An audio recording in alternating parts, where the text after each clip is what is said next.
Olá pessoal, tudo bem? Bem-vindo aqui ao nosso canal para mais um vídeo. Hoje vamos tratar do aborto. Eu não vou fazer apenas um vídeo, pretendo fazer mais, abordando questões filosóficas, sociológicas, éticas, teológicas sobre o aborto. O aborto é algo tão grave que outro dia, aliás, eu estava lendo este livro aqui, Da Chamada da Meia-Noite, e uma das coisas que o autor coloca aqui, que o aborto, ele matou mais do que qualquer epidemia ou pandemia moderna. É uma coisa tenebrosa. O aborto é altamente genocida. A prática do aborto é uma prática que traz o genocídio à baila, novamente, na sociedade moderna. Então, a gente precisa pensar sobre o assunto, discutir esse assunto, porque nós não estamos falando de uma mulher que quer tomar uma decisão. Nós estamos falando de uma mulher que quer tomar uma decisão por outrem. Ela tem parte no processo? Tem, mas existe um outro indivíduo, um segundo indivíduo envolvido. Todos devem ser respeitados, todos devem ser ouvidos, todos devem pensar sobre a problemática envolvendo o aborto. Então, nesta oportunidade, vamos tratar deste assunto fantástico, porque é um assunto que merece todo o respeito, é um assunto complexo e é por isso que vamos discutir. Tá bom, gente? Então, não vamos ter medo de conversar sobre o assunto. Eu acho que ainda pode, né? Eu não tenho certeza, mas eu acho que ainda pode. Falando em aborto, nós vamos sortear, eu tenho aqui 2 exemplares, nesse sorteio que a gente faz de materiais apologéticos, e nesse mês de janeiro eu vou sortear 2 bíblias para os nossos apoiadores lá do Apoie-se do CACP. Um dos livros que eu vou sortear é esse aqui, Fatos sobre o Aborto, da editora Chamada da Meia-Noite. Olha aí, Fatos sobre o Aborto. Então, além das 2 bíblias, além do kit que eu vou sortear de livros do CACP, também sortearemos este livro belíssimo, Fatos sobre o Aborto. Eu tenho 2 aqui na biblioteca, um deles eu vou mandar de presente aí para você, que eu vou usá-lo hoje aqui para tratar da temática. Também, se você ainda não se inscreveu aqui no canal, se inscreva, nos ajude a chegar a 100 mil inscritos. E, por gentileza, se possível, se gostar do vídeo, compartilhe e divulgue o nosso material aqui. Também, se você ainda não baixou, baixe o aplicativo do CACP para todas as plataformas. Bem, vamos lá. Voltando ao assunto, a ministra Cida Gonçalves, que é uma abortista que está no Ministério da Saúde, disse o seguinte à CNN: defendemos o direito ao aborto legal. É o que diz a nova ministra. Ela está dizendo que a pauta do novo governo é colocar o aborto legal como um marco a ser conquistado. De cara, essa ministra, a mando do senhor Lula, que escreveu uma carta aos evangélicos mentindo, como lhe é peculiar, dizendo que ele não ia promover o aborto, já é a primeira coisa que ele está fazendo, essa ministra já chegou no Ministério da Saúde, tirando todas as questões que o antigo governo tinha feito para evitar ou derimir a prática do aborto. Essas iniciativas foram tiradas. Iniciativas de educação sexual, para que as crianças não engravidem, para que os pais dêem educação aos filhos, etc.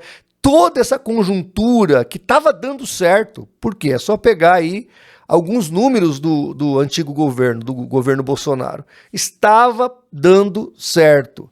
O aborto, gente, é um trauma que não faz bem a ninguém. Então, todas essas iniciativas, essas conscientizações, esses apoios para que o aborto não ocorresse, essa ministra aqui, essa colaboradora do senhor Lula, já está aí com a mão na foice para ceifar vidas de bebês.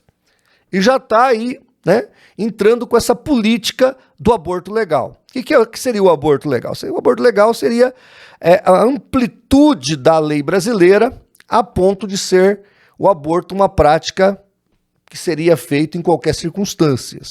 Hoje, na atual legislação brasileira, nós temos o aborto em 2 casos. Primeiro, quando a mãe está correndo risco de vida. Então o médico sabe que se ele não fizer aquele aborto, a gravidez vai matar a mãe. Então ele tem que escolher, o médico tem que escolher entre o bebê e a mãe. E nesse caso, a lei brasileira dá liberdade para o médico escolher a vida da mãe, salvar a mãe, e o feto fica em segundo lugar. Se der para salvar, salva. Se não, salve-se a mãe. Isso é óbvio. É uma prática que o médico está certo e a lei brasileira é correta. Um outro caso que aí é questionável é em caso de estupro, a criança então seria abortada. A mãe teria o direito legal de fazer o aborto. Mas vamos lá.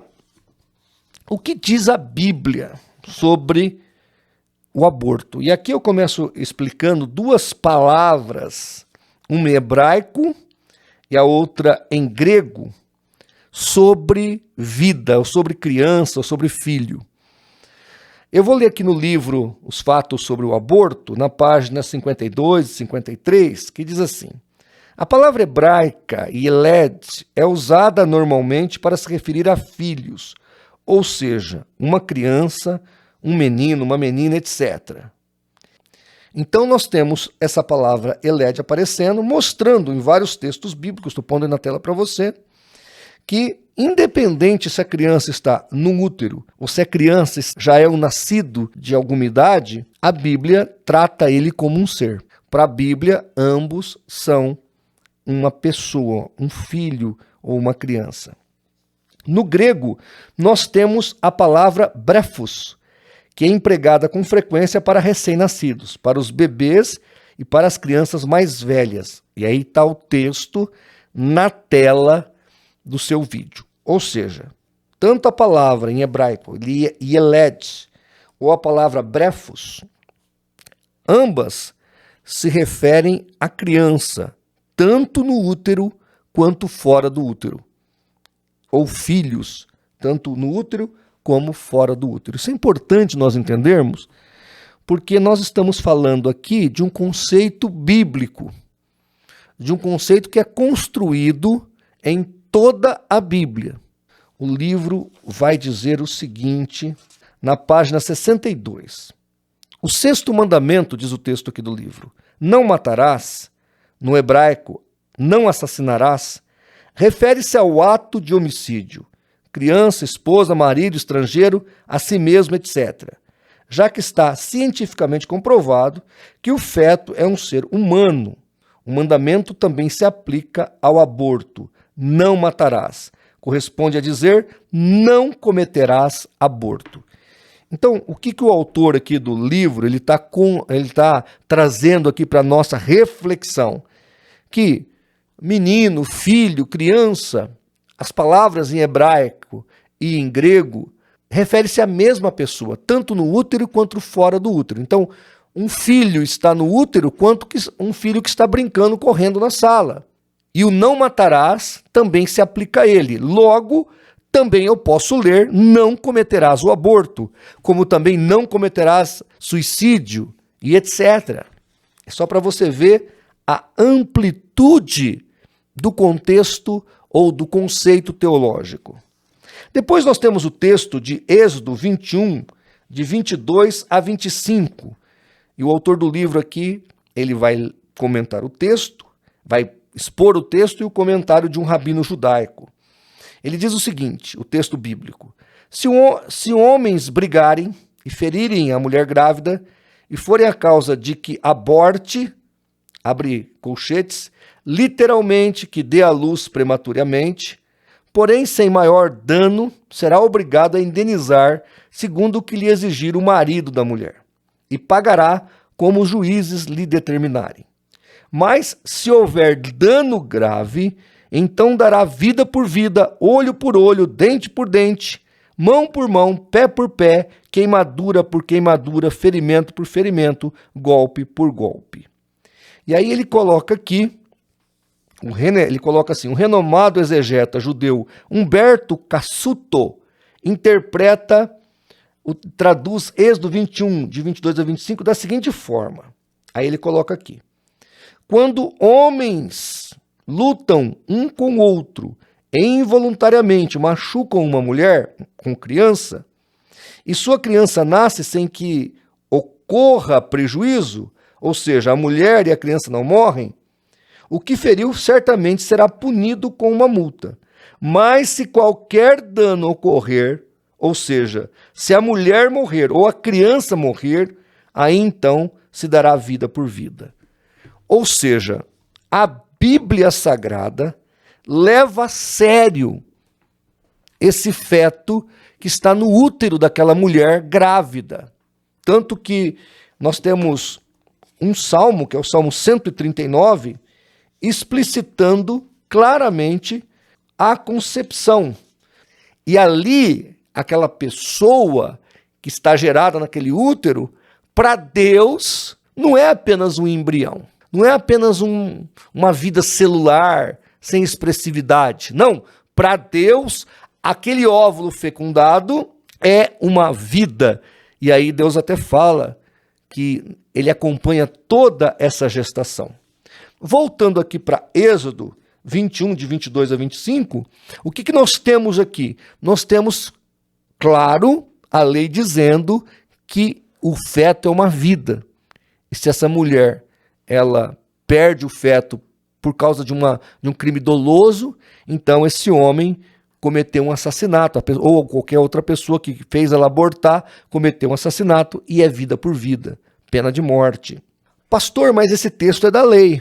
Então, mas o princípio moral continua valendo no Novo Testamento. Tanto o Senhor Jesus quanto o apóstolo Paulo e os demais apóstolos ensinaram não matar, porque isso é errado, é pecado. Logo, eu posso interpretar que a moralidade desse texto ainda vale hoje. Logo, a Bíblia, toda ela, de Gênesis e Apocalipse, ela vai em favor da vida. E quem comete tais crimes não é, digamos assim, aprovado por Deus, de forma nenhuma. Se você não pode matar hoje, tanto como no Velho Testamento quanto no Novo, você não pode fazer o aborto. O aborto é uma prática criminosa, segundo as nossas leis, por enquanto, né? E também segundo a Bíblia Sagrada. Eu quero depois, em outros vídeos, chamar aqui alguém para comentar também do assunto, alguns especialistas, e nós vamos tratar de questões éticas sobre o aborto. Mas o que eu quero dizer, assim, momentaneamente, é que teologicamente a Bíblia de Gênesis e Apocalipse não aprova tal prática, e quem assim comete essa maldade está matando segundo a palavra de Deus. Aqui está o nosso conselho bíblico e também o nosso conselho ético, moral, para que você não entre por esse caminho. Que Deus nos livre do aborto. Que Deus proteja o Brasil do jeito que está, as leis já estão razoáveis. Devemos lutar para que elas sejam mantidas e que o governo da esquerda, do PT, e também o STF, que está indo na mesma pauta, não coloque o nosso país no caminho do genocídio. Que Deus tenha misericórdia do Brasil, tá bom? Se você tem dúvida, quer questionar, quer colocar em xeque alguma coisa que eu falei aqui, deixe embaixo aí dos comentários, que depois a gente faz outro vídeo, porque a gente quer trazer aqui esclarecimento. Conhecereis a verdade e a verdade vos libertará. Muito obrigado pela sua audiência e até o nosso próximo vídeo, se Deus assim permitir.